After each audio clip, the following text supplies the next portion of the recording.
ছিল ঠাকুর মশাইয়ের প্রেম ভক্তি চন্ডিকা থেকে আমরা আশা করি।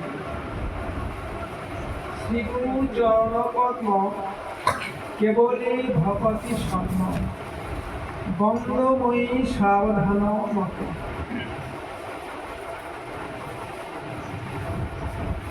অর্থাৎ আমি অজ্ঞান্ত তিমিরে অন্ধ হইয়াছিলাম।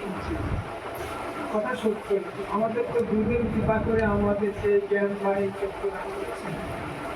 তাই আমি অজ্ঞান্ত তিমিরে অন্ধ হয়েছিলাম, কিন্তু স্বয়ং ভগবান শ্রীকৃষ্ণই যে একমাত্র আমার পরমারাধ্য, আর আমি যে তার নিত্য দাস, তার সেবাই যে আমার একমাত্র কর্তব্য।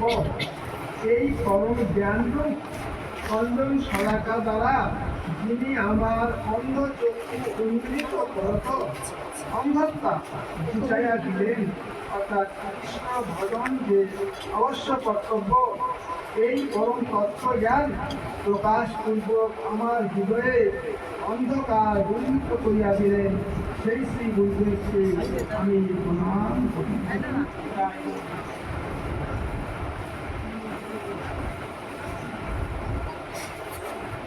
এখানে বলছেন শ্রীগুরু চরণপদ্ম কেবলই ভকতি স্বর্ণ।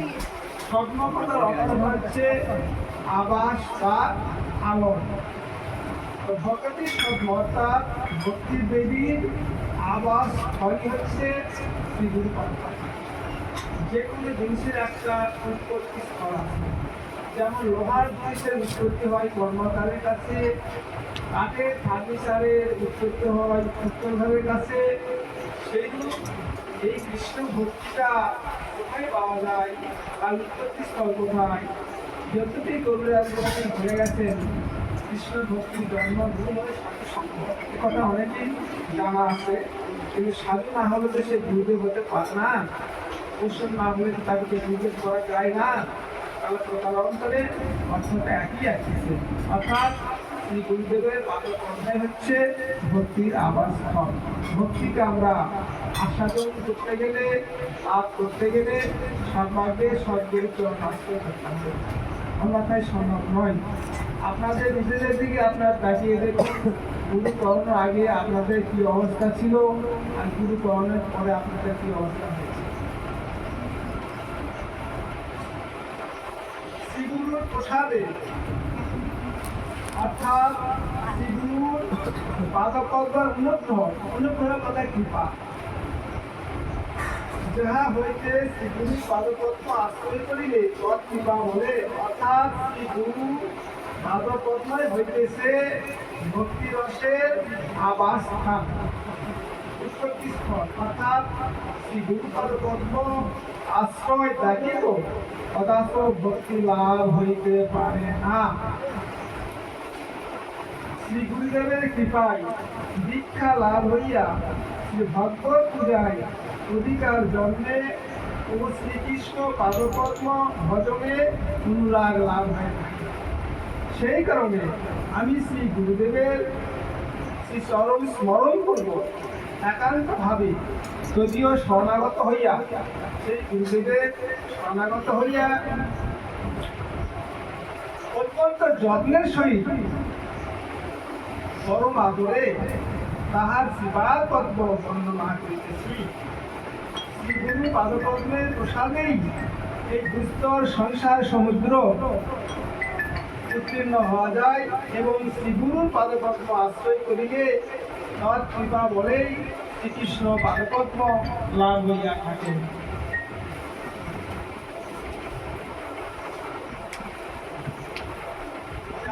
প্রসাদে ভাই এভাবে চলিয়া যায় কৃষ্ণ প্রাপ্তি হয় গ্রাম হইতে। শ্রীগুরু মুখ পদ্ম বিশ্ব, অর্থাৎ গুরু মুখ পদ্ম বাক্য হৃদয়ে করিয়া হইত আত্মা করিও মনে আশা। শ্রীগুরু চরণের অতি এই সে উত্তম গতি, যে প্রসাদে পড়ে সর্বয় আশা। ভাবার্থ শ্রী গুরুদেবের মুখ নিশ্চিত শ্রীকৃষ্ণ ভজন বিষয় সে অমৃতময় উপদেশ গুরুমুখ পদ্ম বাক্যটা কি? গুরুদেব বদলে কি বলেন? শ্রীকৃষ্ণ ভজন বিষয় অমৃতময় উপদেশ ও শাস্ত্র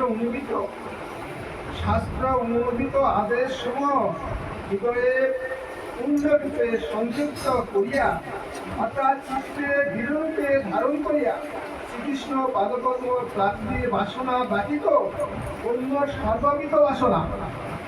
ভালো করে জিনিসটা একটু মন দিয়ে শুনলেন।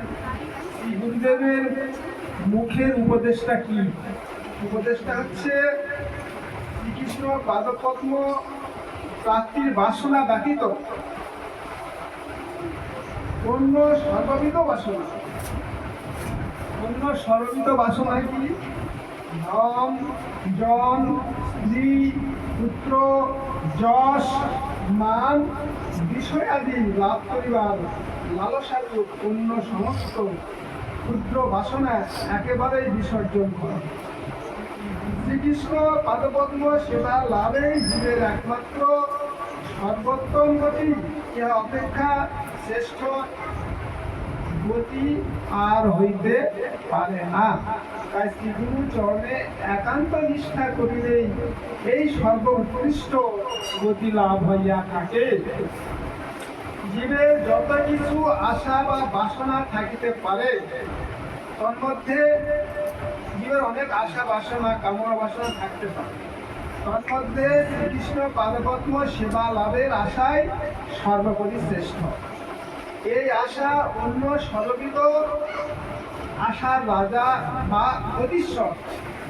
শ্রীকৃষ্ণ পাদপদ্ম সেবা লাভ হইলেই সর্বশ্রেষ্ঠ আশা পূর্ণ হইল বলিয়া তদনিস্ত অন্য সর্বপ্রকার আশা বা বাসনা তৎসহ সদয় পরিপূর্ণ হইল।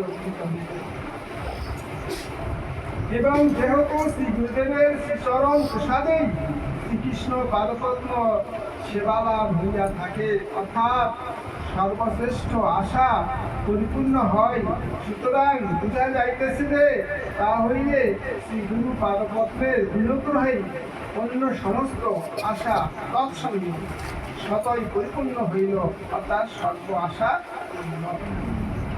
তিন নম্বর কি বলছেন? চক্ষু দান দিল যেই, জন্মে জন্মে প্রভু সেই, দিব্য গান হৃদে প্রকাশিত, প্রেম ভক্তি যা হইতে অবিদ্যা বিনায় তাতে হৃদে গাই যাহার চরিত। প্রেম ভক্তি অর্থাৎ সর্ববিধ অন্য সর্বরিত বাসনা, এমনকি মোক্ষ লাভের বাসনা পর্যন্ত পরিত্যাগ করিয়া চার যোগ, তপস্যা, দান, ধ্যান, ব্রত, জ্ঞান, কর্মাদি অন্য সর্ববিধ পন্থা অন্য সমস্ত দেবদেবীর পূজাদি পরিহার পূর্বক একমাত্র শ্রীকৃষ্ণ পাদপদ্ম একান্ত ভাবে আশ্রয় করত শ্রীকৃষ্ণের নিরতিশয় মমতাপন্ন হইয়া নিষ্কাম ও সর্বতভাবে যদিও ভজনে যে সুনির্মল প্রকার অনুরাগ, তাহার নামই হচ্ছে প্রেম ভক্তি। সহজ ভাবে বুঝতে পারছেন সবাই? হ্যাঁ, একটা সহজ ভাষায় বলা কিছু নেই। প্রেম ভক্তি কাকে বলে? এমনকি অন্য সর্ববিধ বাসনা একমাত্র প্রধান বলে গেছেন, দুঃসঙ্গ কইয়ে আত্মবঞ্চনা, কৃষ্ণ কৃষ্ণ ভক্তি বিনু অন্য কামনা। দুঃসঙ্গ কাকে বলে আর কুসঙ্গ কাকে বলে? দুঃসঙ্গ বলছে যে কৃষ্ণ ভক্তি কামনা ব্যতীত আর সকল আমরা কামনা মনের ভিতরে করে থাকি, সেটা হলো দুঃসঙ্গ, খারাপ। আর দুঃসঙ্গ কইয়ে আত্মবঞ্চনা, কৃষ্ণ ভক্তি ভিন্ন অন্য কামনা। কৃষ্ণ ভক্তি ছাড়া অন্য কোনো কামনা বাসনা অন্তরের মধ্যে আসলেই মনে করতে হবে আমার দুঃসঙ্গ হচ্ছে, সুসঙ্গ নয়। তাই কৃষ্ণ ভক্তি কামনার ভিতর মনের মধ্যে এখানে বলে গেলেন যে চার যজ্ঞ, তপস্যা, যোগ, দান, ধ্যান, ব্রত, এমনকি সমস্ত দেবদেবীর পূজাদি পরিহার পূর্বক একমাত্র শ্রীকৃষ্ণ পাদপদ্মে একান্ত আশ্রয় করত শ্রীকৃষ্ণের নিরতিশয় মমতাপন্ন হইয়া নিষ্কাম সমত ভাবে যদিও ভজনে যে সুনির্মল প্রকার উন্মাদ তাহার নাম হল প্রেম। খুব কঠিন, মনটাকে একটু ত্যাগ করা। কে চায় না?